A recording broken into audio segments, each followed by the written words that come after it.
New Holland, model 275, wire tie, square baler. We'll jump right into the negatives. It either jump time or apparently jump time. Broke the needles.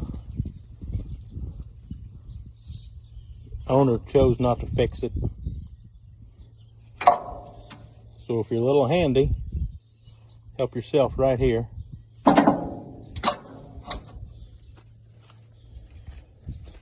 Otherwise, overall, here it is.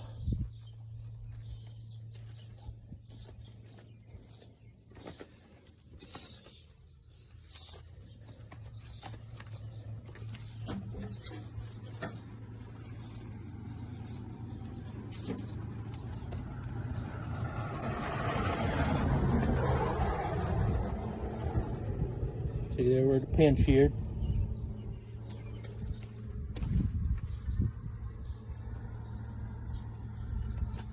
It is a wire tie.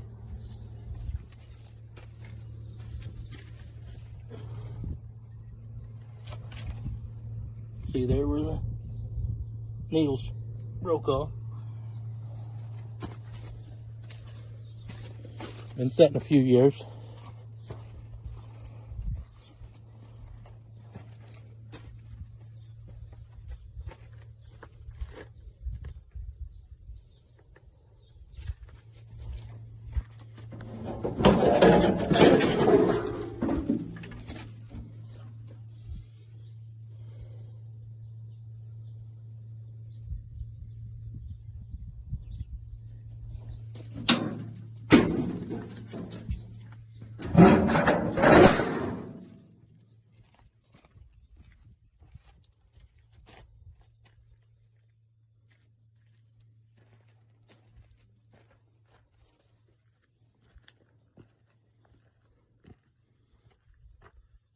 Not a bad looking baler, just needs a little work.